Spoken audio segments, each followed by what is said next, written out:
ದೇವರ ಪರಿಶುದ್ಧ ನಾಮಕ್ಕೆ ಸ್ತೋತ್ರ ಉಂಟಾಗಲಿ. ಕರ್ತನಲ್ಲಿ ಪ್ರೀತಿಯ ಮಕ್ಕಳೇ, ಈ ದಿನದಲ್ಲಿ ವಾಕ್ಯ ಭಾಗವನ್ನು ನಾವು ತೆಗೆಯೋಣ. ಯೋಹಾನನು ಬರೆದ ಸುವಾರ್ತೆ 5ನೇ ಅಧ್ಯಾಯ ಅದರ 21ನೇ ವಚನ ಭಾಗ. ತಂದೆಯು ಹೇಗೆ ಸತ್ತವರನ್ನು ಎಬ್ಬಿಸಿ ಬದುಕಿಸ್ತಾನೋ ಹಾಗೆ ಮಗನು ಸಹ ತನಗೆ ಬೇಕಾದವರನ್ನು ಬದುಕಿಸ್ತಾನೆಂದು ತಿಳಿದುಕೊಳ್ಳಿರಿ. ತಂದೆಯು ಹೇಗೆ ಬದುಕಿಸ್ತಾನೋ ಎನ್ನುವುದಾಗಿ ಸತ್ಯವೇದ ಹೇಳುತ್ತದೆ. ಏನಂದರೆ ಕರ್ತನು ಜೀವವುಳ್ಳಂತಹ ದೇವರಾಗಿದ್ದಾನೆ, ಆತನಲ್ಲಿ ಜೀವವಿದೆ. ಈ ದಿನಗಳಲ್ಲಿ ಕ್ಷಮಿಸುವುದಕ್ಕೂ ಒಬ್ಬ ವ್ಯಕ್ತಿಗೆ ಜೀವವನ್ನು ಕೊಡುವುದಕ್ಕೂ ಸಾಮರ್ಥ್ಯ ಉಳ್ಳಾತನಂದ್ರೆ ಅದು ದೇವರು ಸ್ವತಃ ಆತನೇ ಆಗಿರ್ತಾನೆ. ಆತನಿಗೆ ಬಿಟ್ಟು ಯಾವ ವ್ಯಕ್ತಿಯೂ ಸಹ ಕ್ಷಮಿಸಲಿಕ್ಕೆ ಶಕ್ತರಲ್ಲ. ಆತನನ್ನು ಹೊರತುಪಡಿಸಿ ಯಾವ ವ್ಯಕ್ತಿಗೂ ಸಹ ಇನ್ನೊಬ್ಬ ವ್ಯಕ್ತಿ ಜೀವ ಕೊಡಲಿಕ್ಕೆ ಶಕ್ತರಲ್ಲ.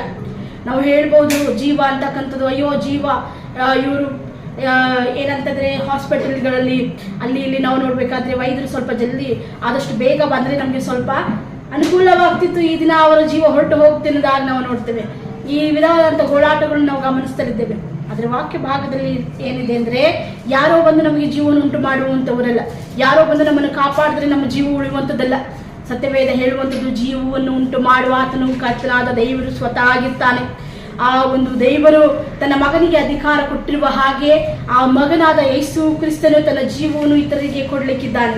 ಆ ಜೀವವನ್ನು ಆತನು ದಯಪಾಲಿಸ್ಲಿಕ್ಕಿದ್ದಾನೆ. ಸತ್ಯವೇದ ಹೇಳುವಂಥದ್ದೇನೆಂದ್ರೆ, ಈಗೋ ಬದುಕಿಸ್ತಾನೆ ಅನ್ನೋದಾಗಿ.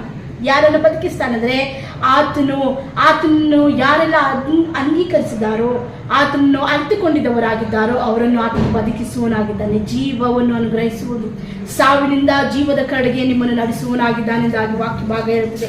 ಕರ್ತನಲ್ಲಿ ಪ್ರೀತಿಯ ಮಗುವೆ, ತಂದೆಯು ಹೇಗೆ ಸತ್ತವರನ್ನು ಬದುಕಿಸ್ತಾನೆ, ಅದೇ ವಿಧವಾದಂಥ ಅಧಿಕಾರ ಕ್ರಿಸ್ತನಿಗೆ ಕೊಡಲ್ಪಟ್ಟಿರುವಾಗ, ಈ ದಿನದಲ್ಲಿ ಕ್ರಿಸ್ತನನ್ನು ಅಂಗೀಕರಿಸುವಾಗ ನಿನ್ನಲ್ಲಿ ಆ ಜೀವ ಉಂಟಾಗಲಿಕ್ಕಿದೆ. ನೀನು ಬದುಕುವನಾಗುತ್ತಿ, ನೀನು ಸಾವನ್ನು ಗೆದ್ದವನಾಗಿರ್ತಿ. ನಿನ್ನಲ್ಲಿ ಜೀವವು, ಶಕ್ತಿಯು, ಸಾಮರ್ಥ್ಯವು ಕರ್ತನ ಮೂಲಕ ಉಂಟಾಗಲಿಕ್ಕಿದೆ. ಈ ದಿನದಲ್ಲಿ ನೀನು ಆತನನ್ನು ಅಂಗೀಕರಿಸಿಕೊ. ಇಗೋ ಕರ್ತನಾದ ದೇವರೇ, ನನ್ನನ್ನು ಸಾವಿನಿಂದ ಬದಲಾಯಿಸಿ ಜೀವದ ಕಡೆಗೆ ನಡೆಸು.